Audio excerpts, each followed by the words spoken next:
Welcome to the Orgasmic Lifestyle Podcast by Venus O'Hara.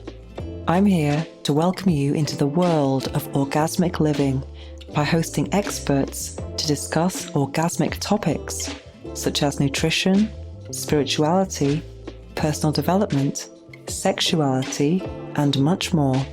Here, we will offer lifestyle lessons that can help you lead a fulfilling, joyous, and orgasmic lifestyle. I'm your guide, Venus O'Hara.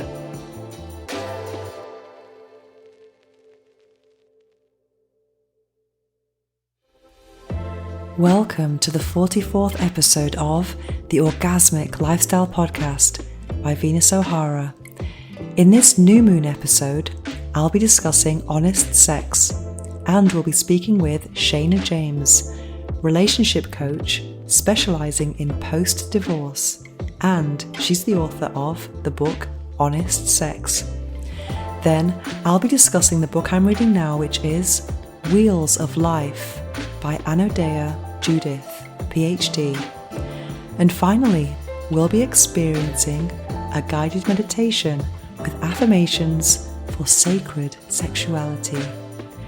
But first, let me share with you some of my own reflections and my own experiences with honest and dishonest sex.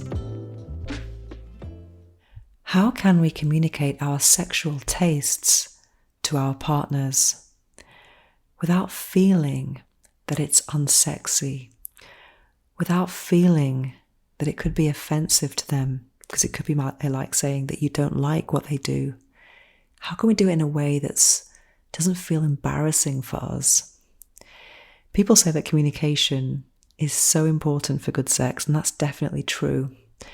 And communication is not just something we do with words. There are other ways of communicating desire and also communicating things that you don't like. I think, for example, when you are in the situation of a sexual encounter, one way could be to take hold of their hand and guide it. Some people would actually welcome some guidance. I remember when I was with one of my boyfriends in Madrid many years ago, and I didn't know until quite recently that it was his first time. And he kept saying to me, guíame, guide me. My Spanish was very, very basic back then, but I did understand what he meant. And it was wonderful because I could just take his hand and guide it. It didn't really matter if he touched anyone else before me or not. This was about getting to know my body and my tastes. Because even if you've had lots of lovers in the past, it doesn't really matter because everyone has different tastes. And then also our tastes can vary according to the moment.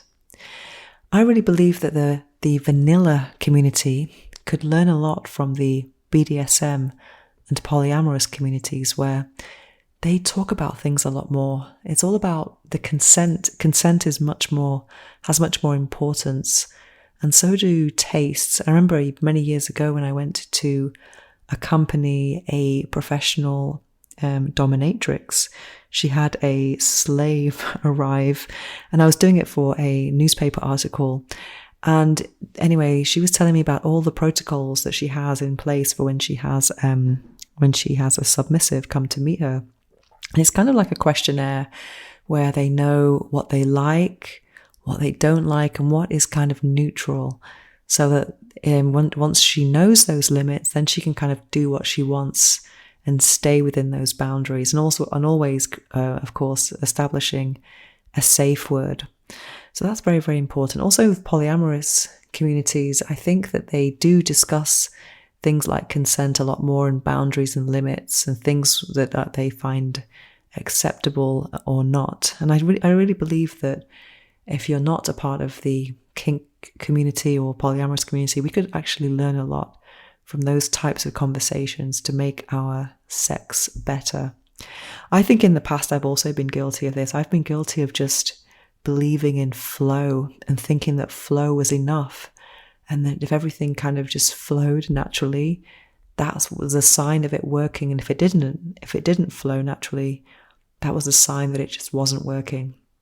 However, when things feel like they're not flowing, I do believe that sometimes they could be corrected with a simple and honest conversation. I definitely believe that. And I do believe that it's really important to talk about things that you don't like, especially with them before you have sex with someone, so that it's very, very clear, because everyone has such different tastes. For example, I really don't like rough sex. Well, there have been moments in my life where I have, but in general, I don't. And I was speaking to a friend just about 10 days ago who loves it when someone grabs her hair and is really rough with her. And I'm just like, I don't like that at all.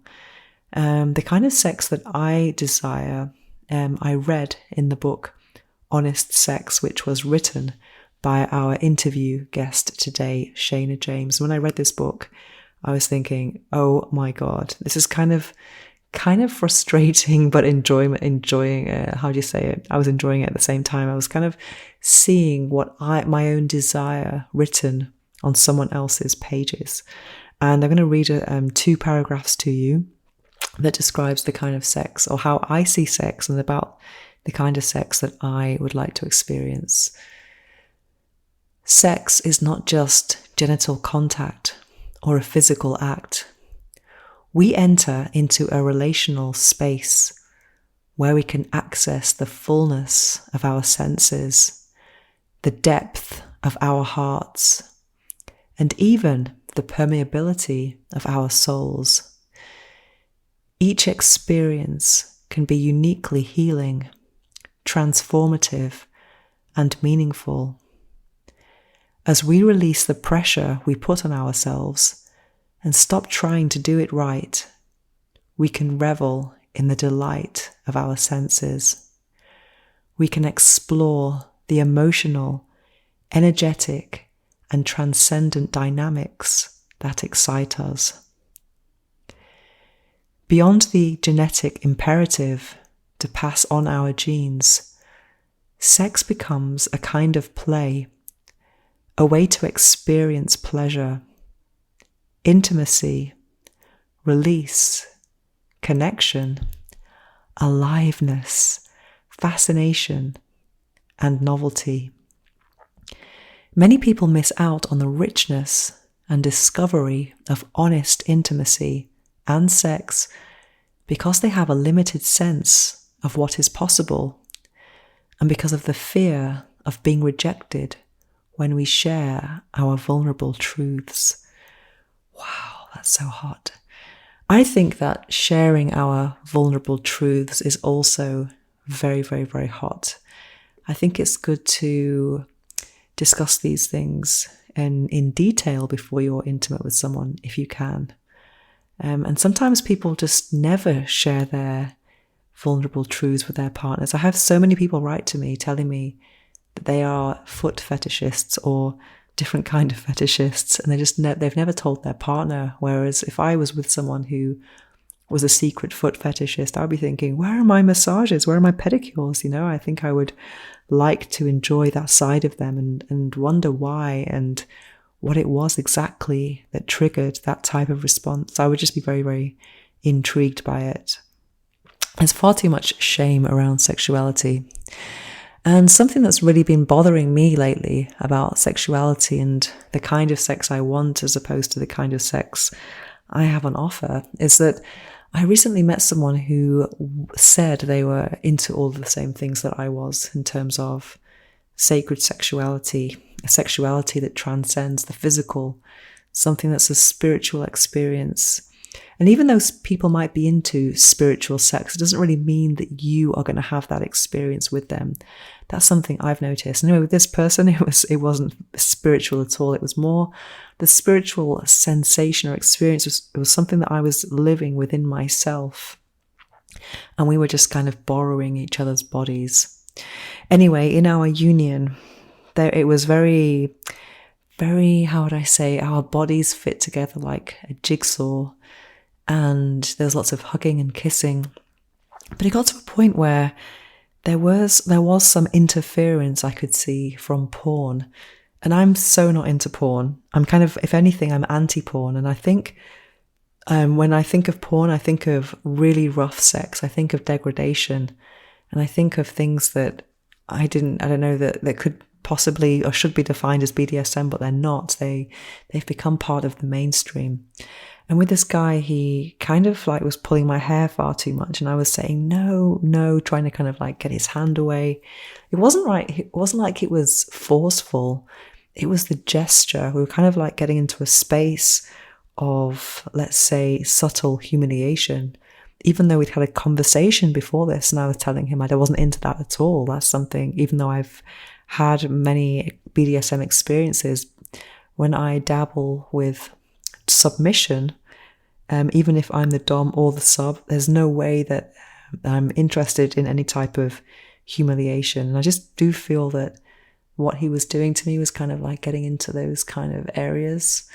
And also he kind of like held my face and almost made a gesture to kind of slap me. And I was like, what the fuck? I don't like to swear, but I was thinking, what is this? And I kind of pushed his hand away. And he tried again, and I was saying, no. And yeah, I just felt afterwards that my whole body was just aching, and it just did not feel right. And I told some of my friends about this, and they were saying, there's no way you should repeat with him, because now I've got this group of friends that we call the goddesses, and we hold each other accountable for our personal lives and work lives, etc. So it's kind of nice to be able to share these reflections with some people that I trust, and to get their perspective. Because when you're within the situation, sometimes you don't see it quite clearly, because it's very dangerous. I think being horny and lonely and single is it can be quite dangerous in the sense that you can make the wrong decisions just because you're craving that connection and intimacy. But getting it in the wrong places is just not the solution. So I decided not to repeat with this guy, even though on a non-sexual level, we get on really well, actually. He's into a lot of things that I'm into in terms of personal development. He's very ambitious. He's very polite. There's a lot of things that I like about him. We've had some great conversations, but it was just getting into an area that was not what I expected, especially from someone who said that they were so spiritual. I think a lot of people, it's not what people say, it's how they act that's more important. But anyway, I think the experience has been amazing for me, because it wasn't, what I'm telling you here is a very small part of what we shared. A lot of it was amazing. The first time we were together, it just kind of brought me onto this whole new frequency. And I wasn't really emotionally attached to this guy, but I just felt that I was given the gift of sex from the divine masculine, and it just felt amazing. And it kind of opened me up to a lot of other energies in my life. I can't really go into too much there, but it was the opposite of cock blocking. I felt like I was it was helping me to expand my whole being. It was amazing and an incredible experience. But then it got to a point where I guess I knew that repeating I wasn't going to have that same sensation of expansion. It would have been the opposite. It was pushing me to some limits. And I realized that that's not really the sex that I want to have, the way it was going. So I do feel that sometimes guys have these desires that they might have learnt through porn, and they're kind of holding themselves back just to not, I think a lot of people are holding themselves back in terms of sexual desire. And I think we should talk about limits a bit more often when we are dressed, definitely. So yeah, we all need to have some more honest sex. And one way of doing it, actually, something that I've really enjoyed in the past, is to make some questions about sexuality. You can find a lot of things online. It's actually an app. I can't remember the name of it now. Oh my God. There is an app that you can compare each other's sexual desires. And that's a really good way to, you fill in you answer these questions, and so does your partner. And then you can kind of see where the compatibilities are or not. And you can actually discuss these things and have lots of different discussions about it. Imagine if you had this secret fetish that your partner always also had, but you weren't telling each other. I mean, how powerful could that be? Another way of doing or sharing desires is something that I've really enjoyed in the past, is actually playing an erotic board game. They are so much fun. Something like, equivalent of Monopoly, when you're going around this board and then you have these cards that entice you to indulge in different sexual activities. And there are some props such as blindfolds and feathers and things like that. And it's kind of, it does take you out of that normal sequence of sex acts.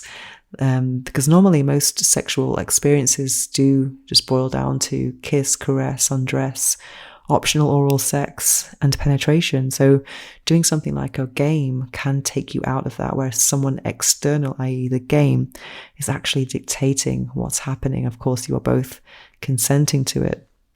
I think it's really important to change things up and discuss these things through fun things like games, like this app, which I cannot remember the name of now, which is so frustrating.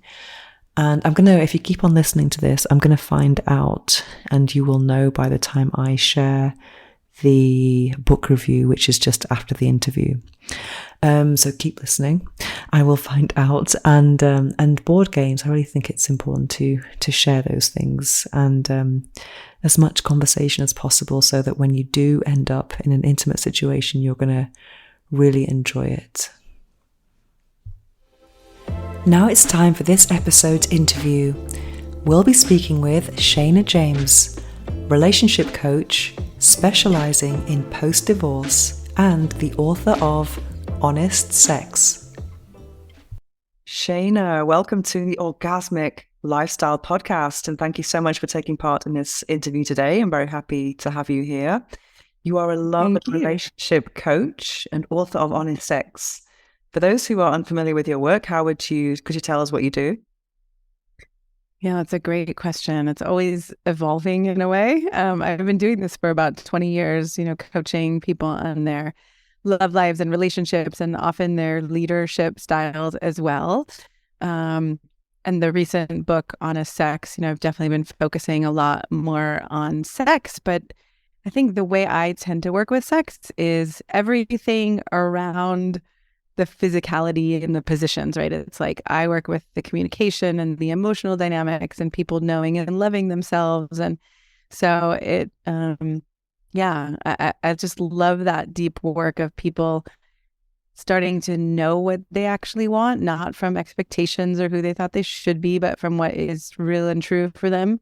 And then being able to communicate that and creating relationships that, I was going to say last, but for me, it's not necessarily about whether they last. It's like, are they deep and connected and meaningful and intimate for as long as they last, right?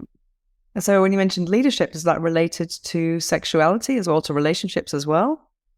Well, the way that I work with people tends to be around, okay, what impact are you having on others? And are you aware of it? And how conscious are you of that? And so the leadership can show up whether it's in the bedroom or the boardroom, right? So, okay.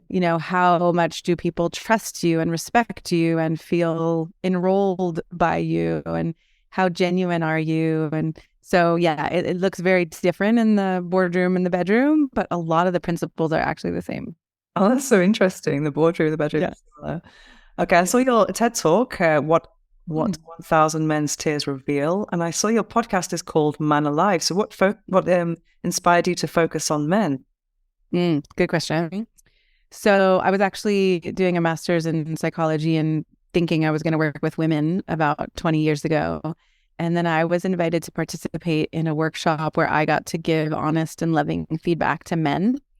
And it was created because I was part of this conscious community. We were 20-somethings, and we were trying to figure things out and trying to be authentic. And two of the guys who received so much benefit from being with honest and loving women decided to create a course for men.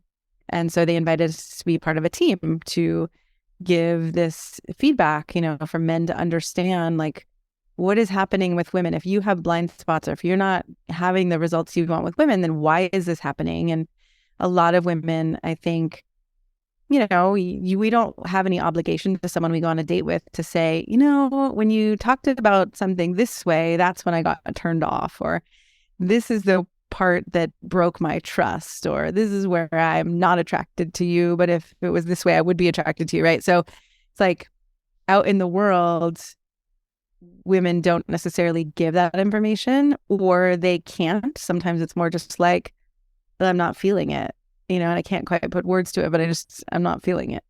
So to me, it became this beautiful, relationship where I feel like I get to love men through being honest and helping them understand what's going on that has been confusing and frustrating and even maddening. Has honesty been a kind of thread of your work throughout these years? Has it been this recurring? Yeah, like honest and loving, right? Because there's a way, and that's a huge part of the book, is how do we mature our honesty so that it actually creates connection instead of the immature honesty. You're just like, I'm just going to say it like it is. And this doesn't work for me. And I don't like this about you, or you're being an asshole. We can say that's honest, but it doesn't create intimacy. And in fact, it really erodes the foundation of intimacy. So let's talk about your book. Is it your first book? It is my first written book. I had a compilation of podcasts, that I put together in a book before, but this is the first book I've written. Yeah. Okay. So what inspired you to actually write a book? That's a good question. I don't know. I've always wanted to write a book and had just set it aside for years and years and years. And then it was kind of one of those things where the circumstances presented the opportunity in this a program that a friend of mine had done, and I made a phone call and had a conversation, and I was like, oh, I guess I'm writing a book now. But I'd always wanted to bring together, and I love that I can speak openly on this podcast. It's like I'd always wanted to bring together the intersections of sex and spirituality, and then the work that I did around authenticity and authentic relating. And I felt like, it's not common that all of those topics are discussed in the same place. And my life has been, kind of a patchwork quilt of how all of those things seem like they may not be connected, but how amazing it can be when they all come together. And so that was, the initial impetus was that it was going to be more of a memoir and my own stories and things. And it turned out to be more like some of my stories, some of my client stories, a lot of interviewing experts on relationships. And yeah, I can really relate to that, because on this podcast, we've talked about spirituality and sexuality quite a lot, because it's just, once you get to that level, it's just, whoa, amazing. Oh it's a whole new level. Amazing. Yeah. It is. It's a whole new level. And it's one that, can be challenging to find words for too. And also challenging. Yeah. I think we're taught that, sexuality is not a spiritual thing. I think that's if you come from a religious upbringing, and then you realize that it is actually, it's a real connection with the divine. Yeah. Yeah. Yeah. I mean, a couple of things, like when you said something even before I started, I just got chills again. It's like, oh, right. Like to actually feel the divine in your body, in your heart, in your soul, and then sometimes with another person. I mean, it's phenomenal. Absolutely. So what was your writing process like? Well, I was part of a program where they taught us a little bit about writing and had an editor and had, some accountability, weekly accountability. So it took me, I think, about probably 10 months or a year to write the first draft, and then another 6 months or so to do the editing. But yeah, well, I mean, I don't know. I just kind of did it. It was one of those where it was like, oh, this is what I'm doing. So I'm just going to spend Sunday mornings writing and, do as much of the research and just keep mulling it over. Sometimes I would send myself little voice memos when I was in the car. And I know all about that, the voice memos. Yeah. Something I found that years ago when I was writing with deadlines, just writing articles and a book as well, sometimes I had this writer's block, and this is before I was spiritual, and I used to just take a vibrator on my phone and go and lie down, and I would start masturbating. I love that. All these ideas were coming to me, and I would write myself an email that I would later see at my desk, and then Now I realize it was the sacral chakra, it was all the Oh, creativity. okay. That sounds way more fun. The next book I'm writing with a vibrator. That would be way more of a awesome process. So, yeah, in your book, I've been reading it over the last few days. You talk about, you just touched on it just earlier, the immature honesty and mature honesty. Could you tell us what those terms mean, and how can we be more mature in our honesty? Yeah. Yeah. So the way I laid it out in the book is that immature honesty is a lot of blaming and shaming and attacking and not taking responsibility. And, like staying on a surface level of the conflict is about the laundry, or it's about who's doing what in the house, or the money or sex or whatever. And like, honestly, as I've been working with clients over the past 20 years, it's just never really about that. It's so much about, do I feel partnered with and collaborated with and understood and, loved and cared for? And so if we go to this deeper level of not just the surface conflict, but the vulnerability of, I'm not feeling heard, or I'm not feeling seen, or I'm not feeling loved. Like, if I take responsibility for what feels vulnerable about this for me, then I start to come from a more mature place. So instead of, you came home late and you're an asshole, it's like, you came home late and then I was worried that, well, first of all, I might have been worried that you got hurt or that you weren't okay. Second of all, like, I didn't feel respected in that moment. I didn't feel cared for. And, not having the kind of like yelling or blaming or shaming or attacking that just goes down this downward spiral where then everybody's defending against each other, and how to really have an intimate conversation where something can be resolved and moved forward. So would you say it's focusing on how you feel rather than attacking the other person, or is that? Yeah. Yeah. A lot of, okay, so if we're going to have mature honesty, it's right, how I feel, the impact that your actions had on me. And, sometimes it's easy to say, well, I think you're an asshole or I feel you're an asshole, right? And like turn it right back around to someone else. But, really it might be more like, I feel sad or I feel lonely. So, there are ways in the book to start tapping into, all right, how do I shift my honesty to make it more mature? And how do I actually say what's true for me? Because I don't know about you, I think this is true for a lot of women, but I think it's true for people of all genders, that sometimes we do feel hurt or we feel missed or something like that. And then we just like, we feel ashamed and like, oh, I shouldn't feel that way. And maybe I'm too much, I'm asking for too much. And so instead of shoving that under the carpet and trying to just, move along, it's like, oh, I'm actually going to say some of these things in a mature way and ask for things from my partner so that we can co-create something beautiful together. Definitely. I think it's so good to take the blame and the ego battles out of these things, for sure. Yes.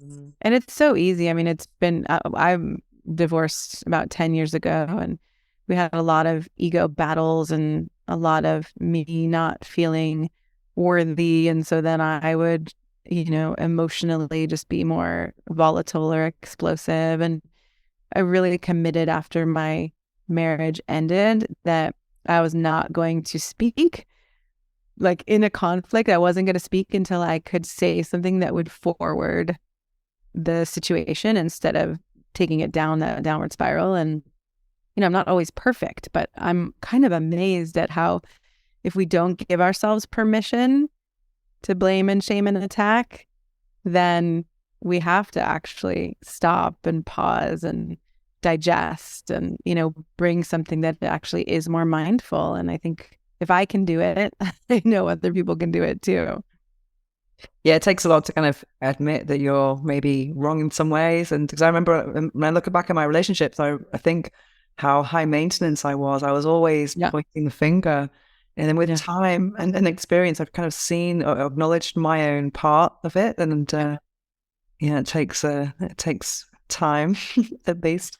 It really does. And Yeah, one of my favorite quotes that I have in the book is the Viktor Frankl quote. I don't know if you know him, where he talks about how between stimulus and response there is a space. And in that space, it's basically like our capacity to choose how we're going to engage, and we can engage in a way that feels shitty or like I said, degrades or, like dissolves the trust in a relationship, or we can engage in a way that is kind and loving and caring and builds that trust. Great. Speaking of, I had this question actually. I've built my own conscious community here in Barcelona, and we have questions on the table for like icebreaking conversations. And one of the topics was relationships. I'd love your opinion on this. And one of the questions was, should you let your partner have the access or the password to your mobile phone?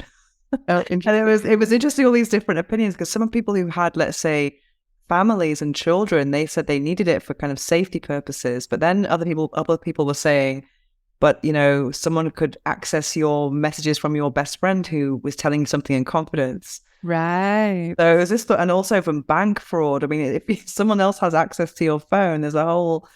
What would you say? Do you have an opinion about that? Because I just think it's one of the topics that I love that there's. Yeah, I love that there's all those pieces that I wouldn't have thought of, but I think probably the question is more like, do we have access to each other's messages, right? Because it's not really like, it's not like I want your bank records. It's like, are we trying to follow each other's, who you're talking to and what you're saying and how it happens? And I don't know, I've always been a very trustworthy person, and I feel like people can trust me. So I've never thought of that or wanted that. I don't know. I guess my hope would be that there's enough trust in a relationship that that's not needed. Yeah. So that kind of skirts the question a little bit, but I totally agree. I guess with some people who have kids, the kid has the password so they can actually play on different apps, and games and stuff. So yeah. That's a bit of a confusing one. And I had a couple of friends who had access, and then they discovered infidelities that way. So there was thanks to that they found out sooner rather than later. So it's just it's a very sticky question. So going back and it's interesting going back to honesty, right? It's like infidelity is just based in this lack of honesty. And I never, I don't know, maybe I should, but I should really try not to blame, like, oh, the one who had the affair is the one to blame. It's like usually what people find as they dissect what happened is, again, there wasn't intimacy, there wasn't honesty, there wasn't a, hey, I want to really know you deeply, and I want to, my sense of what happens when there's mature honesty is that there's this ever evolving, it gets to a spiritual place where there's this ever evolving moment that's always changing and that's always breathing more life and love into us. It's not always easy. I'm not going to make it like, oh, it's always a field day. But I think that's a big reason why relationships break down and why people have affairs is like, oh, I don't feel that closeness or that connection anymore. And then but once that is in place, that's where I think passion actually has the better chance of staying alive, because we're not playing with these rote scripts and games and lines. We're actually like here fully in the moment, seeing what turns us on right here, right now, versus who we were a day ago or a year ago. So going back to honesty with ourselves, something in your book about when we're not communicating, when we don't enjoy something, let's say in sex, I think this is something that's really dangerous. I think also there's a lack of consent on the other person because they don't know they're not enjoying it. So it's a very sticky situation. I think I can speak for myself and maybe a lot of other women as well who've been in situations where they've had their maintenance sex, perhaps. You know what I mean? Just to try and keep someone happy. Yeah. And then you're kind of like thinking, I think this is. I feel so sad about that too, though. It's like, so if maintenance sex is happening, then I would imagine there are many desires that women could tap into of like, oh my God, if it was really going the way I wanted it to, I would have this, or it would be this way. But then we get too scared to say so and to rock the boat. And I don't want to risk, breaking this relationship. And that's one of the things that really scared me for a long time. If I say this, it's going to break everything and I'm going to fuck everything up and it's all going to fall apart. And so I get to then be with, there's a part in the book too about our parts, right? Like that part of me that's afraid of breaking everything is a younger one who's going to be scared all the time, And I get to bring in my more mature ones to say, oh, sweetheart, it's okay. I know you're scared. And if we don't say what's true for us, then we just end up in this like dull gray, right? It's all going to fall apart anyway, and not in a pretty way. So I've always felt very angry with myself when I've been in a situation like that, more than the other person. I felt like it's almost a self-rape situation because it is. Yeah. Really, really right. Like if somebody doesn't know, I had a dream actually recently where I was having sex with someone and I told him something about how I didn't like it. And then he kept going and I was like, great, is that rape? Is that not rape? Like, we don't need to get into the details, but I love that term that you just said, the self-rape. It's like, oh, not to blame or be to make ourselves wrong too. But it's like, if we're not communicating and we're not saying what we want or need, ideally someone else would be connected enough that they could feel that. But the reality is we have to also speak up for ourselves and what we want or need. And that's separate from, a rape situation, right? Absolutely, yeah. Where we're overpowered. And so I don't want to blend those two together. But it's, in the book, there is a story about a woman who was like decided that, she was never going to have the sex life she wanted with her husband. And so she didn't say when she didn't like something or something wasn't working for her. And that's just, then it's inevitable, right? That it's going to go that way. So at least if we start to speak up, then we have the chance. And I often start, when I speak up something like that, I often start by saying, I feel scared to say this, or this feels really scary, or I'm afraid of hurting your feelings, or I don't know where this is going to go. And that feels kind of terrifying. So also I encourage my clients to come forward with that vulnerability, not like, we have to seem like we've got it all together. Yeah, definitely. Because the way you say it is key. So I loved the definitions of sex you had in what was the chapter called about sex? What is sex? What is sex actually? I really loved it. I really loved it the way you said it. I think it was a quote from Esther Perel, but it's a place you go. And also you said it was has the potential for play, intimacy, and spiritual experiences, which I totally agree with. And you said something about from your own journey about going to I think it was the Tantra part about different sex parties or something. And then you saw profane to sacred. And then you saw everything as sacred. I thought that was so intriguing. Can you tell us more about that and how you can see everything as sacred? Everything is sacred. I mean, I guess I often like to say to my clients, it's like all of your desires are innately good.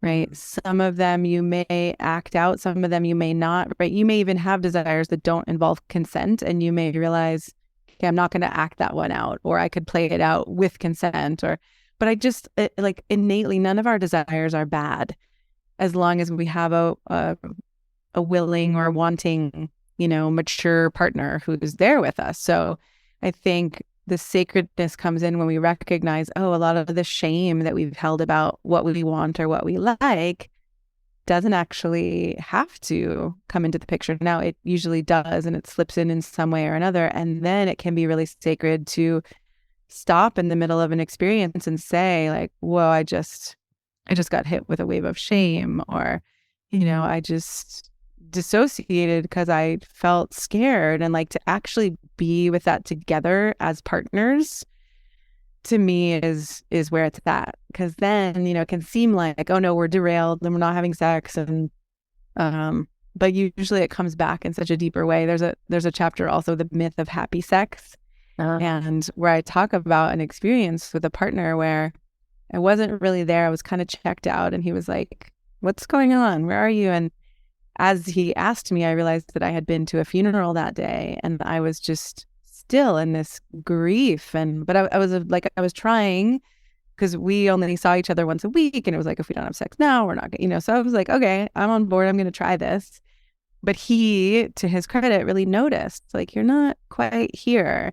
And it was such a beautiful thing where he just held space while I cried and, moved some of that energy through. And then we made love, and it was was gorgeous. Like, it was like, it's so much richer than it would have been on an average day, right? And so that's where I also feel like, okay, the sacredness comes in when we're really willing to know that everything is a doorway to connection. We don't have to think, oh, I'm feeling angry or sad, and that means I shouldn't have sex, or we can't be connected through that. We can actually create connection through all of it. Absolutely. I think vulnerability is really sexy. I remember one guy I was in a relationship with many years ago, and he never told me until recently that I was his first. So what a strange situation, because he was trying to kind of act as if he was experienced and I was experienced. I was talking about all of my experiences in the past, because I've always been quite sexual. And any kind of vulnerability he shared with me, it kind of turned me on, and I let him know, and he really liked that. He told me in retrospect that it really, encouraged him. Because if you don't know what you're doing, and you're going on top of someone and doing all the movement, it's kind of like, whoa, what are we doing here, But it was, I think vulnerability is very sexy, yeah. And you also mentioned...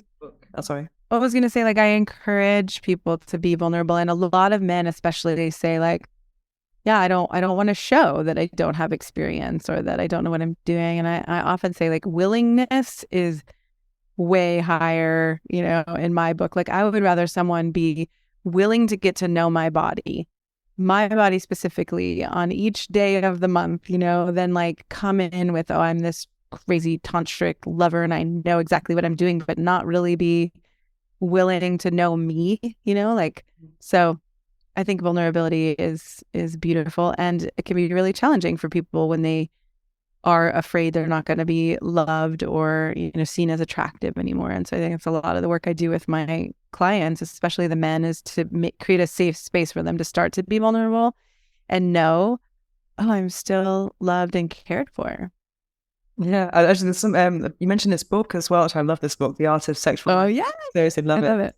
But one thing that stuck out for me in this book was the exercise about the genital shame. I just think that's such a powerful thing, where you can talk to your partner about how you feel about your genitals.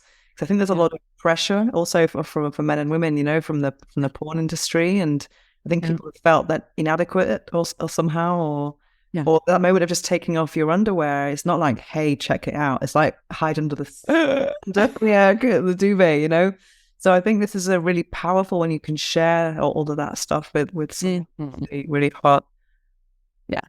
And I've had so many partners who have helped me love my body, right? They've been a stand-in while I'm learning. I still have, I used to have crazy body shame, and now they're still like, oh, my belly's, a little, I've got the muffin top and you can grab it and it gets bigger when I'm PMSing. And to have partners who are like, I love this and I want to hold this, and, but if I just pretended like I'm good, then I wouldn't get to have some of those intimate experiences that are admittedly, right, like scary, and I've cried my eyes out at certain points, but then we actually get to be closer through it. Absolutely. Another book you mentioned, because I've got similar taste here, was the Cupid's Poisoned Arrow. I love this. Oh, great. Yeah, I find it quite hard. It's not an easy read, but the idea is so intriguing about Carezza and about, having no sexual climax but maintaining intimacy. When I mention this to people, are like, what? No. So what is your experience of Carezza? And would you like to see what it is and how you work? Yeah, well, like you said, it's like, I think the goal, it's to not be goal oriented, right? To not try to get to orgasm. And for me, that has been beautiful in my life, and that and orgasmic meditation, and just, playing with energy without this goal, and seeing, can I feel pleasure right here, right now? Can I ride this orgasmic wave? It's different. There's a chapter also, what is orgasm?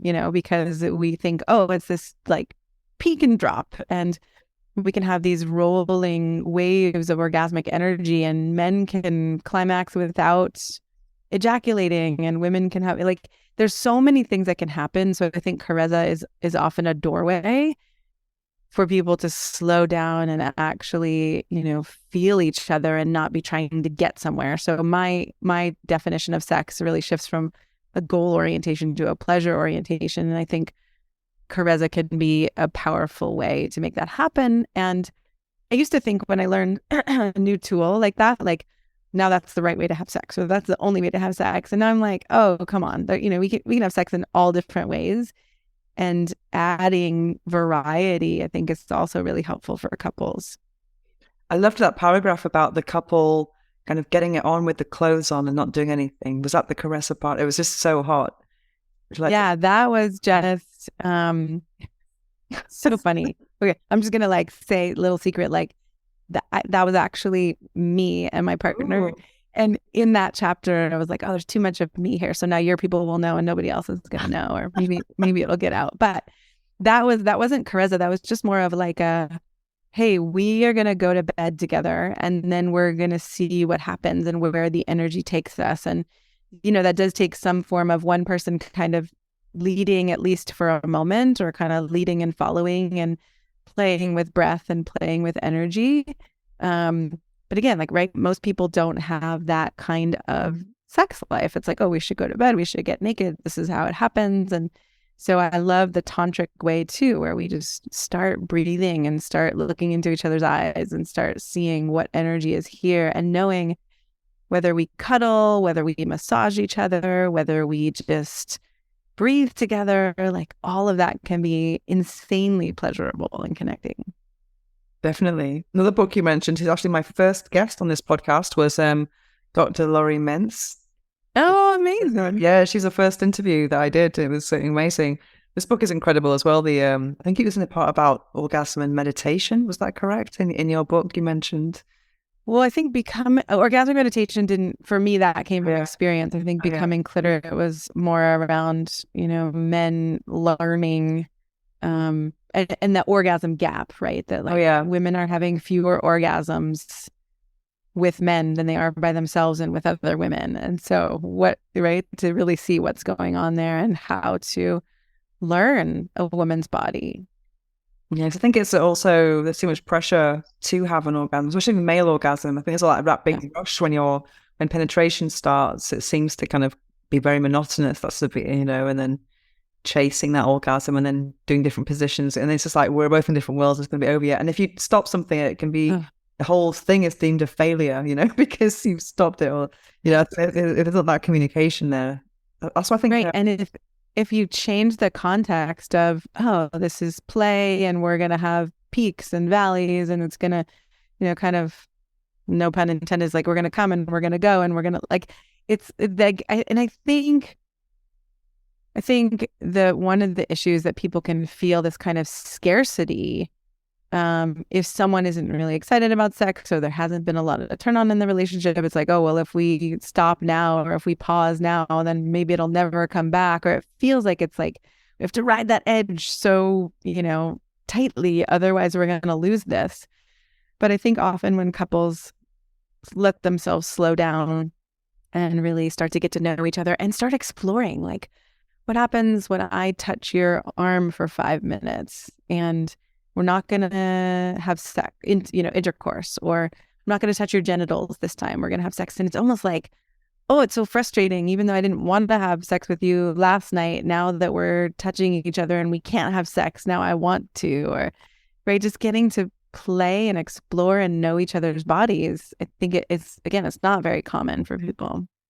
I think one of the best tips is just to eliminate the penetration for a while. It kind of gives so much creativity. And yes. And I think a lot of couples who are not heterosexual couples, like, that tends to be, there tends to be much more variety in their sex lives, and heterosexual couples can tend to just kind of go in the rote patterns. I mean, same with gender roles and household chores, and right, like, this is the way it's gone, but we don't have to stick with that.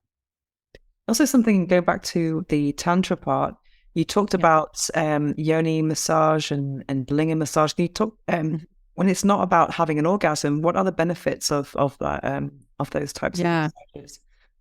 Those types of massages can be very healing. And speaking of shame and genital shame and, the experiences that I've had, it's like we store our experiences. Some people say the issues are in the tissues, right? It's like we store history and experiences in our bodies. And so I've had someone do a yoni massage on me and had memories come up and had tears flow or had, anger come out, and just allowing ourselves to release some of those things that keep us stuck.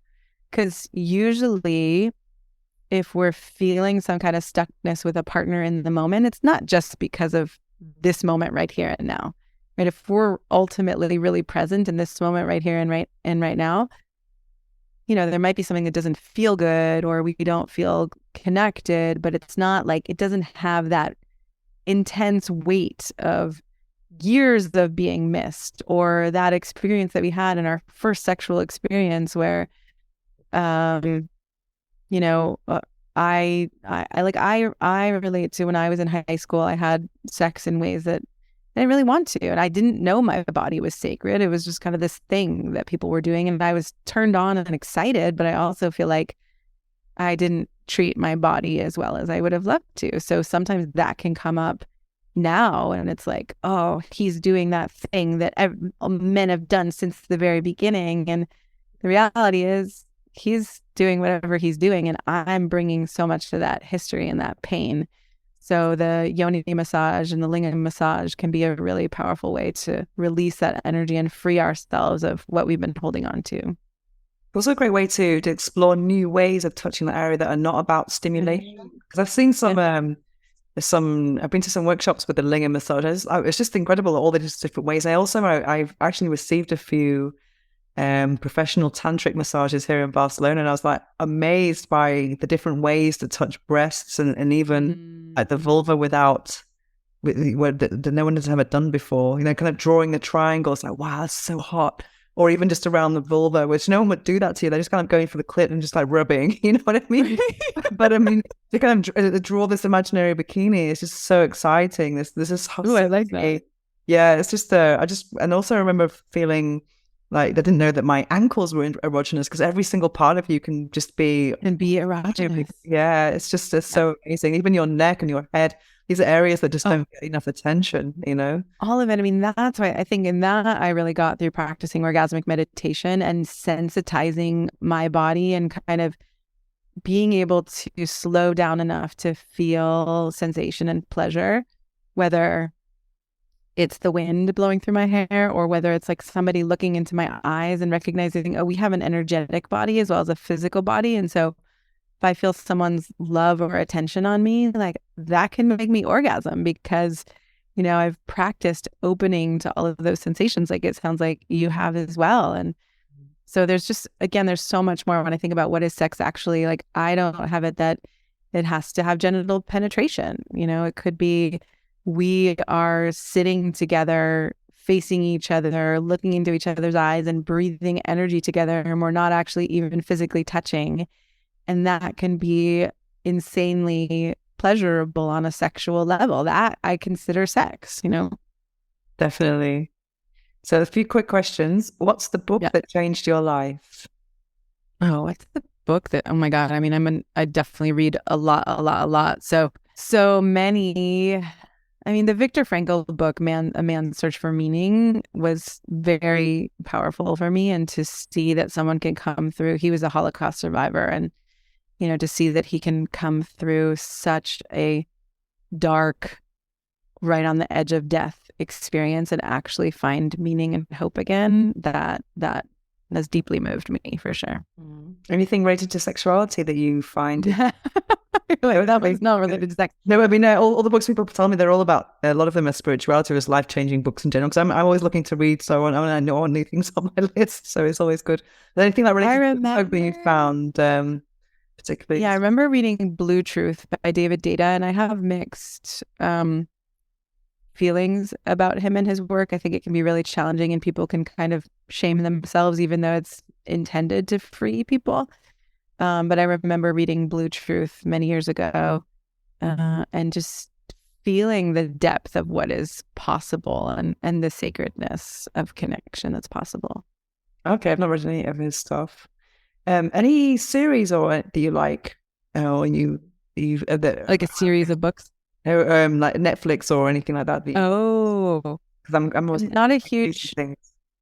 Yeah, I'm not a huge TV watcher. I do a lot of stand-up comedy more than I do shows and stuff. But I did think there was a a show about a suburban couple where the woman was not happy in their marriage, and she went, and I can't remember if she actually had an affair, or I think she did have an affair, but it was an interesting and sometimes a really bad, like I remember they did a play party and somebody punched somebody else, and it was like horribly created in certain ways, but I thought it was very thought-provoking for couples of like, what is intimacy actually, what is connection actually, and where do we just start to fall into taking care of the kids and doing the humdrum and not putting attention on us and our relationship, and how to actually shift that and see each other for real again. Yeah, it's challenging for most people with children, especially. Do you have a phrase or affirmation or quote that you live by? I think I have a question often, which is how can this be for my highest good? Or, how can this be an opportunity or a gift? So I definitely look at the world through that lens and really attempt to see that the universe is creating a kind of curriculum or things for me to learn, as opposed to like, oh, fuck, this thing is happening to me. Great. My mantra for this year is goddess treatment only. I started listening to your podcast. I can't wait to finish that one. Yeah, because I have a group of friends and we've got a goddess WhatsApp group. We're all holding each other accountable. So all of the loser guys from 2022 were like out, they're No, if they're not treating you like a goddess, no way. Yeah. No way, no how. Yeah, so it applies to everything in life, with clients, work and everything. Is this goddess worthy? No, yes, or whatever. But I find something I find challenging right now is that I'm currently celibate. So just this conversation with you just makes me realize how much I want to have those connections. And then you're in a situation where, but on the physical side, you're still horny. You think, do I do dating apps? Or because you could be in a situation where someone's not going to see the goddess in you. Do you know what I mean? So it's just a very frustrating situation sometimes when you're craving this deeper connection, not necessarily a romantic one, but something. But a sexual one. Yeah. And then you're like, well, what do I do? I want the cake, but I don't want to eat the crumbs, or the crumbs. Because you want sex, but not relationship, you said? Not necessarily. I mean, it's not that I don't want it. It's just I don't want someone treating me like a rag doll. That's what I don't want. Right. Yeah. Right. Like only sacred. I mean, that's, for me, right. It's like only someone who's going to treat me like a queen, like a goddess. And yeah, because all the sex thing is exactly how I see sex, but sometimes like it's not quite my reality at the moment unless I'm alone. So yeah, it's challenging. And I think it's really powerful to hold that, like, okay, I'm not going to be with someone unless they treat me like a goddess. Mm-hmm. And I mean, I've had beautiful sexual experiences by myself where I'm, connected with the universe or God or spirit, and like having that come through me while I'm having sex with myself or self-pleasuring.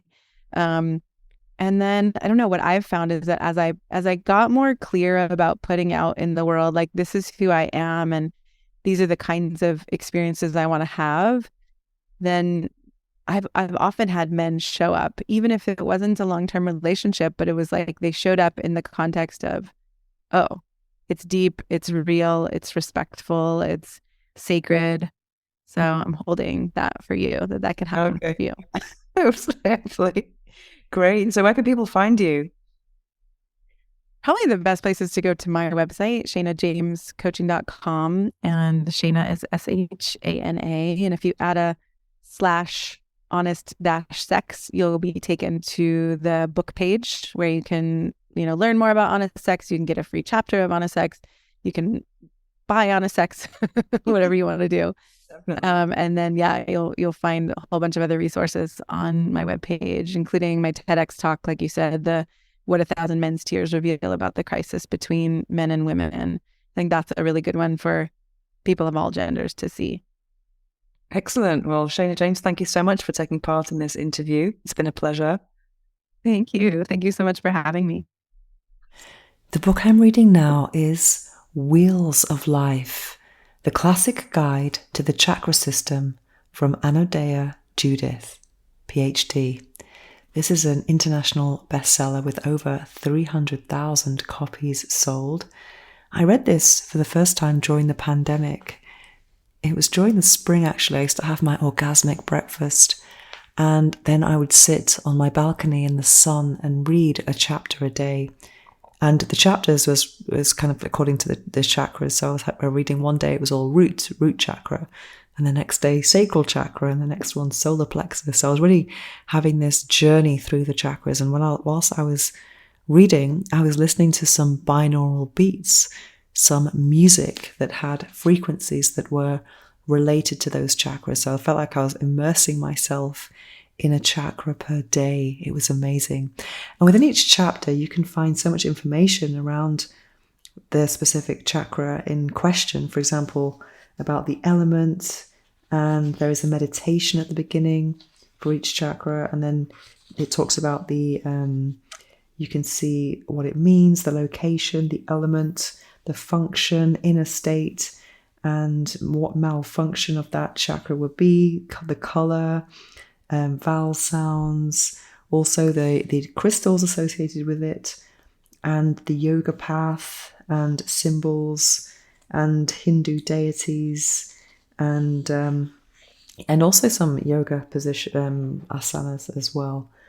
And it was just I really, really enjoyed it a lot, this journey through the chakras. And I've always known that my strongest and weakest chakra has to be the sacral chakra, which is associated with sexuality, creativity, and also I have obviously those parts of me are very strong, but at the same time I have had lots of issues with my hips and having an overactive bladder. So it's kind of like my power and my weakness, and also my neck. I do have sometimes a stiff neck, and that's communication as well. So it's kind of interesting how my strongest parts of me are also the parts that kind of are the most problematic, because I do believe everything is energy, everything's energetic at the end of the day. And I really, really would recommend this book for anyone who wants a holistic journey through the chakras. And yeah, it's just very, very, very enjoyable. Especially it's nice to not read any more than one chapter per day, so you can kind of really be in that space of one chakra per day and just learn as much as you can about it. It's very easy to read as well, so it's a very, very nice book. And I'm going to read a little bit from the blurb at the back. Wheels of Life takes you on a powerful journey through progressively transcendent levels of consciousness. View this ancient metaphysical system through the light of new metaphors, ranging from quantum physics to child development. Learn how to explore and balance your own chakras using poetic meditations and simple yoga movements, along with gaining spiritual wisdom. You'll experience better health, more energy, enhanced creativity, and the ability to manifest your dreams. I love it. Definitely love this book. And I've actually got it back on my desk now, 3 years after reading it for the first time, because I'm actually making some content now that's based around the 7 chakras with crystals and with binaural beats, which is music that has different frequencies for different desired outcomes. And I just love binaural beats. So I'm consulting this to kind of get into the space of each chakra. And going back to my point before when I was talking about sexual compatibility quiz, or an app to kind of compare your sexual fantasies and see if you have similar tastes between the sheets, I have found the website now, which will guide you to the app, and it's www.quiv.re, and Quiv is QUIV.RE. So check that out. That will be definitely an interesting thing to do with your lover or your partner, and it could be the beginning of a new explosive union. Now it's time to slow things down as we prepare for this episode's guided affirmations meditation. It's probably not a good idea to listen to this while driving or operating machinery. Instead, take a break from whatever you're doing, get comfortable, take a deep breath and enjoy. I am sexual. I am sensual. I celebrate my body. I am open and receptive to the flow of sexual energy. My desire is divine. Orgasm is bliss. My sexuality is sacred. I am sexual. I am sensual. My sexual pleasure transcends the physical. My senses are receptive to pleasure. I am able to experience cosmic orgasms. I release any shame or guilt around my sensuality. My sexuality is sacred. I am sexual. I am sensual. I enjoy a conscious sex life. I connect with my partner on a physical level. I connect with my partner on an emotional level. I connect with my partner on a spiritual level. My sexuality is sacred. I am sexual. I am sensual. My sexuality is an expression of my spiritual self. My body is a sacred temple of sensuality and pleasure. I am worthy of experiencing pleasure. I experience sexual ecstasy on a regular basis. My sexuality is sacred. I am sexual. I am sensual. I embrace my sexuality with confidence and self-love. I enjoy the energy exchange of union. I surrender to the present moment and the pleasure it brings. I am capable of experiencing profound pleasure and bliss. My sexuality is sacred. I am sexual. I am sensual. I allow my intuition to guide me towards experiences that nourish my soul.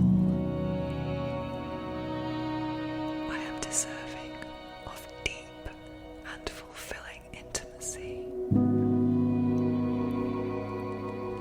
I am grateful for the transformative power of tantric sex. I allow myself to fully experience pleasure and joy. My sexuality is sacred.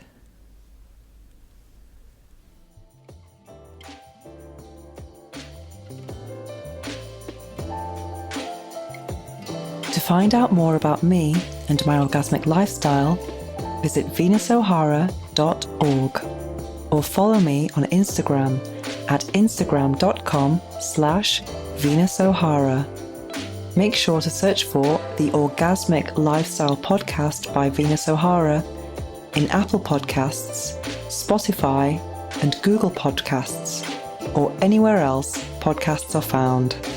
Make sure to click subscribe so you don't miss any future episodes. Thanks for listening. Have an orgasmic week and make sure every day is a climax.